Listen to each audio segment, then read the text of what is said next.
Y es un gusto saludar al doctor Álvaro Quintero. Él es precisamente el coordinador de trasplantes de la clínica Cardiovid. Doctor Álvaro, muy buenos días. Gracias por estar en Consejo de Redacción. Muy buenos días, Andrea, por la invitación y a toda la mesa de trabajo. Complacido de estar acá y mostrar estos resultados que enorgullecen no solo a la clínica, sino a toda la región. Pues mucho más complacidos nosotros de que usted nos dé el honor precisamente de contar esos logros. Miren las cifras, la clínica Cardiovid alcanza el trasplante 150 de pulmón y el número 600 de corazón. Doctor Álvaro, ¿qué significa esto para ustedes?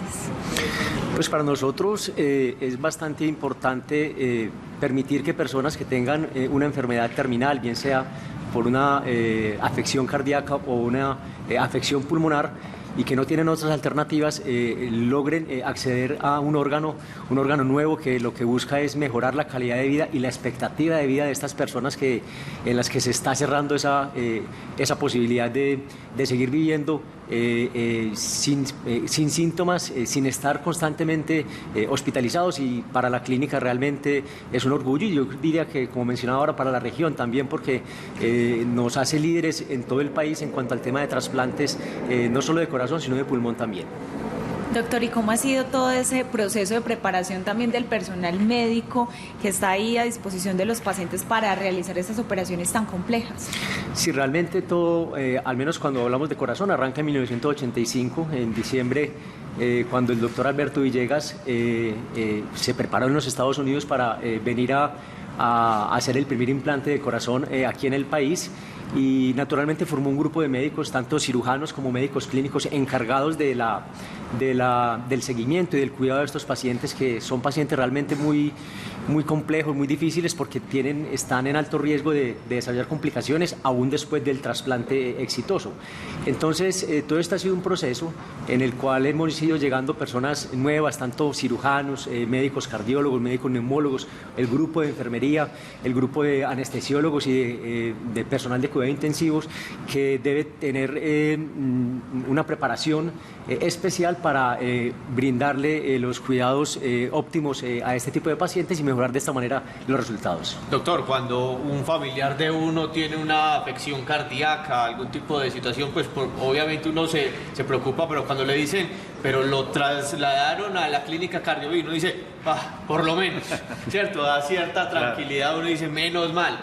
Y es que en Cardiovid, además de estos trasplantes, también van adelante en la ciencia, han sido pioneros en diferentes tipos de tratamientos y de cirugías. ¿En qué están ahora? ¿En qué vienen en esos adelantos de ciencia en la materia? Bueno, además de ser precursores, como mencionábamos, en el trasplante de corazón y de pulmón en el país, en estos momentos, dada la escasez de donantes, algunos pacientes se nos mueren en lista de espera. Y ya en el mundo hay desarrollados unos dispositivos que llaman dispositivos de asistencia ventricular, que reemplazan las funciones del corazón, y también a través del ECMO, en lo que también somos precursores aquí en la región, que puede reemplazar las funciones del pulmón. Entonces, este tipo de asistencia nos permite comprar tiempo en lista de espera de los pacientes para tratar de evitar que se nos mueran y de alguna manera suplir las funciones cardíacas o pulmonares mientras resulta un donante. Aunque hay que mencionar que a veces estos dispositivos de asistencia pueden usarse como una terapia de destino, es decir, un paciente que por cualquier motivo tiene contraindicado un trasplante, específicamente de corazón, pudiese considerarse una asistencia de largo plazo como una terapia que llamamos destino, y en eso la clínica ya está trabajando. Aspiramos que ya el grupo está focalizado y esperamos que este año logremos implantar la primera asistencia ventricular de largo plazo aquí en la región, porque en el país hay dos clínicas que ya lo están haciendo, pero vemos que eso es una necesidad también para esta región, para Antioquia y los departamentos vecinos. Increíble, porque es el cubrimiento de todos los frentes de trabajo, es decir, cuando es posible el trasplante y cuando no lo es. Pero allá iba mi punto, doctor Quintero, y tiene que ver con la cultura de la donación en Antioquia y en Colombia, porque los desarrollos médicos científicos, ustedes permanentemente se están capacitando y los hitos hablan bien: 150 trasplantes de pulmón, 600 de corazón, pero ¿qué tantos donantes nos están llegando? ¿Qué tan conscientes somos? Las familias, ¿qué tan comprometidas están con esta, que es una cultura de donación? Sí, la pregunta es bastante interesante porque, bueno, pudiésemos decir que el país está organizado en 6 regionales. Nosotros acá en Antioquia somos la regional 2 y como regional somos, digamos, la más solidaria. ¿En qué sentido? En que la comunidad es la más abierta a estos temas de donación. Sin duda nos falta. Sin duda pudiésemos tener mejores números, lo que incrementaría el número de trasplantes, pero podemos decir que en Antioquia aproximadamente el 75% de las familias aceptan que un ser querido que no expresó ese deseo de donación en vida lo sea pues después de haberse diagnosticado muerte encefálica. Hay regionales en el país, no voy a mencionar cuál de ellas, en donde apenas llegamos a un 35, un 50% de una respuesta positiva. Eso es bastante bajo y naturalmente eso va en detrimento de los números en cuanto a donación y trasplante. Es necesario hacer conciencia, es necesario primero, y es muy importante este mensaje para la comunidad por lo que vemos ahora. Hay series muy exitosas que van en contra de nuestros resultados. ¿Por qué? Porque sí, venden muy bien, pero venden la idea de que en el país hay tráfico de órganos. El país no tiene tráfico de órganos. Aquí no se ha traficado un solo órgano a lo largo de la historia de la donación y el trasplante en estos años pues, que lleva el país de historia. Entonces, como digo, esas series nos hacen mucho daño porque la gente piensa que esto es un negocio, que aquí se tiene prelación por X o Y persona para trasplante, pero realmente todos llegan en igualdad de condiciones. Lo único que hace que un paciente se ponga de primero en la lista es la gravedad de su condición, no una creencia religiosa, política, no porque tenga dinero, no. Aquí a todo mundo, digamos, está en igualdad de condiciones y, como mencionaba, la cultura de donación dentro de la comunidad es muy importante porque permitiría mejorar los números, permitiría salvar muchas más vidas en pacientes que requieren un trasplante de cualquier órgano. 75% no es un mal indicador, pero qué bueno avanzar hacia ese otro 25% para el caso de la seccional. Y entre ese 25%, ¿cuáles son los principales prejuicios, excusas, argumentos para no donar? Básicamente, pudiésemos decir que son creencias de tipo religioso. Es una de las principales, que el cuerpo se desfigura cuando se le extraen los órganos y son los mitos que tenemos que cambiar porque, como mencionaba, un donante puede salvar muchas, hasta 55 vidas cuando se acepta pues, que pues, si no lo expresó el paciente en vida, cuando la familia así lo acepta. Pero es muy importante dejar esto conversado también. No estamos exentos de un accidente, de un tumor cerebral que nos conduzca a muerte encefálica y que nos haga potenciales donantes. De hecho, el Instituto Nacional de Salud, que es quien rige todos los temas de donación y trasplante, permite que uno se inscriba y adquirir el carnet que diga que la persona que acepta ser donante lo haga en vida. Porque cuando no lo hace en vida nos toca acudir digamos, a la solidaridad familiar del doliente para que acepten, pues, en este caso, que su ser querido sea donante. Doctor, además ahí hay un seguimiento muy bonito de parte de ustedes a los pacientes y hay historias pues de vida maravillosas. No es que la familia del donante sepa quién tiene el corazón de su ser querido o quién recibió el pulmón, pero sí es una gratificación inmensa para esos familiares y ustedes con esos testimonios así lo evidencian, lo que significa que un familiar, digamos, después de su vida, pues quede al servicio con sus órganos para otra vida que los necesita.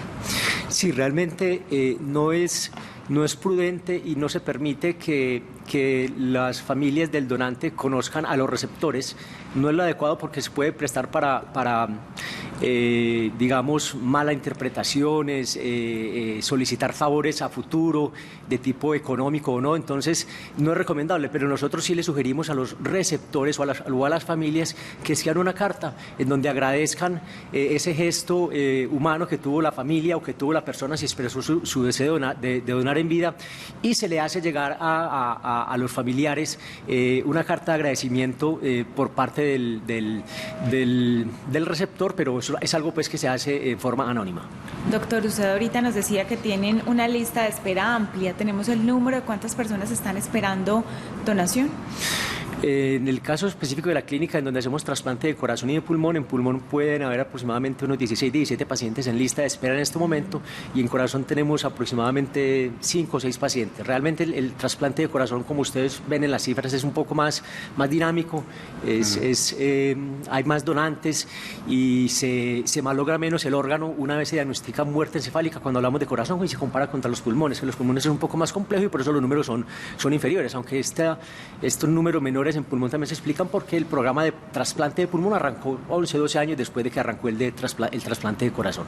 Doctor, yo quisiera preguntarle por esos hábitos de vida saludable, incluso cómo están cambiando, si hay, digamos, pacientes que han evitado llegar a una situación como esta de un trasplante a partir de las recomendaciones médicas, de dejar el tabaco, en fin.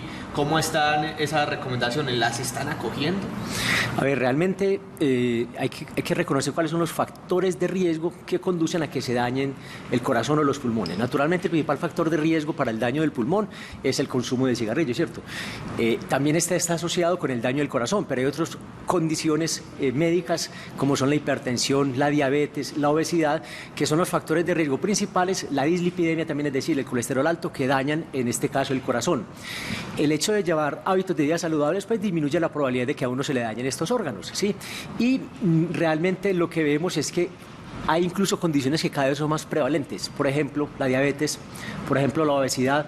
Nuestros niños ya no salen a la calle a jugar. No era como nosotros que íbamos a la calle a jugar 2 o 3 partidos al día. Nuestros niños se mantienen pegados de una pantalla, de una tablet, de un celular. Entonces, ¿esto qué conduce?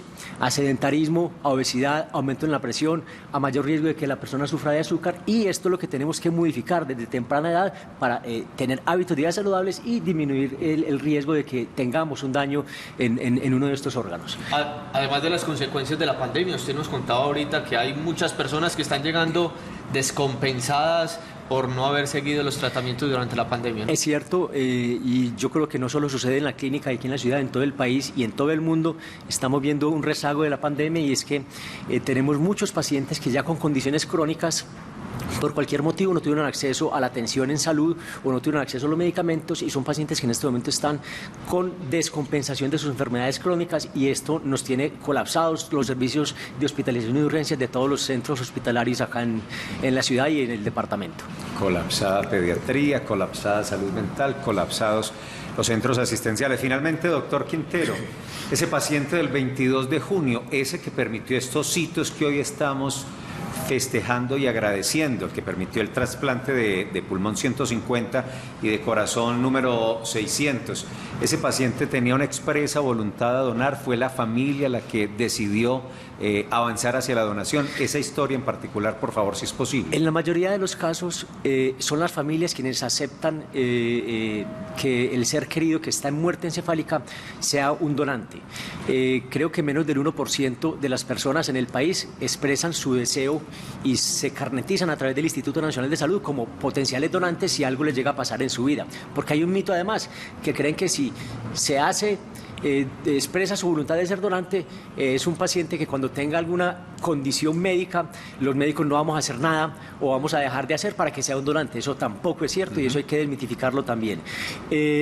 Como les digo, en el caso particular de este último donante, fue la familia quien aceptó que su ser querido fuera donante, y se pudo hacer trasplante de corazón simultáneo con riñón a una paciente que ya habíamos trasplantado hace algunos años. Entonces se le hizo un trasplante simultáneo de corazón-riñón, y a otra persona se le implantaron los pulmones. Sí, magnífico. Y este caso fue el 22 de junio, que recuerdo que aquí alguna vez Paula trajo en cifras el dato de los 150 trasplantes de pulmón, y celebrábamos esa posibilidad de tener ese donante el pasado 22 de junio. Doctor, ¿quién decide? Si el paciente no ha expresado la voluntad, ¿cómo es el nivel de aceptación? ¿Quién toma la decisión ante ese paciente de donar? ¿La esposa, la mamá, el tío, el primo? ¿Cómo es la línea?